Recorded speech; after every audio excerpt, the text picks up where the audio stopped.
Hello दोस्तों, स्वागत है आपका एक और नई कहानी में। दोस्तों, यह कहानी बहुत ही ज़्यादा डरावनी और ख़तरनाक होने वाली है। लेकिन दोस्तों, कहानी को शुरू करने से पहले अगर आपने अभी तक हमारे चैनल को सब्सक्राइब नहीं किया है तो कर लीजिए। और दोस्तों, कहानी का मज़ा सुनने में है, इसी के लिए ईयरफोन लगाकर बैठ जाइए। चलिए कहानी शुरू करते हैं। यह कहानी एक राक्षस की है जिसे हम जानते हैं। उस राक्षस का नाम है ब्रह्म राक्षस। इस पर कई कहानियाँ बनाई जाती हैं और राक्षस के अनेक नाम होते हैं, जैसे कि पिशाच, राक्षस, डायन, चुड़ैल आदि बहुत से नाम होते हैं। तो दोस्तों, चलो मैं अपनी कहानी पर आता हूँ। हमारे गांव में एक ब्राह्मण रहते थे जिनका नाम दुर्जन सिंह है। दुर्जन सिंह को लोग दुर्जनी कहकर बुलाते हैं। उनके घर से कुछ दूरी पर एक खेत था। उस खेत में एक बहुत बड़ा बरगद का पेड़ था। वह बरगद का पेड़ बहुत पुराना था। कुछ समय के बाद उन्होंने उस खेत पर घर बनाने की सोची, क्योंकि उनका पहले वाला घर बहुत छोटा था। उन्होंने बरगद के पेड़ को कटवाया, अपना घर बनवा लिया।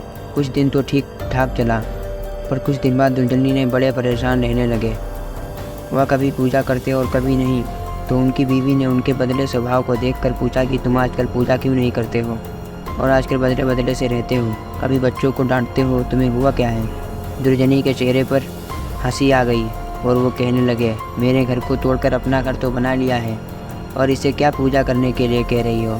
मैं ही तो भगवान हूँ, इसे पूजा करने की कोई ज़रूरत नहीं है। वो कभी दांत मींचते, कभी बड़े प्यार से बोलते और कभी आंखें लाल तो कभी सही हो जाते। उनकी बीवी को शक हो गया कि ज़रूर कोई ना कोई उन पर साया है, जैसे कि उनके अंदर से दो लोग बोल रहे हैं। तभी उनकी बीवी ने उनको बिठाकर हनुमान चालीसा पढ़ने लगी। वो सोच रही थी अगर कोई होगा तो भाग जाएगा, पर दुर्जनी पर कोई असर नहीं पड़ा। वह एक टक लगाए देखे जा रहे थे। उनकी बीवी काफ़ी मंत्र और गायत्री मंत्र पढ़े। तभी दुर्जनी की आंखें लाल हुई और कहने लगे कि मैं किसी से नहीं डरने वाला। और तू क्या समझ रही है, मैं इसे यूं ही छोड़कर चला जाऊंगा? तब तक उसका छोटा बच्चा वहां आ गया।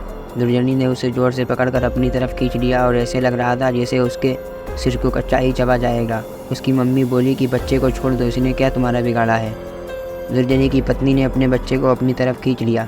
उसने फिर पूछा, तुम कौन हो और मेरे पति के अंदर क्यों आए हो?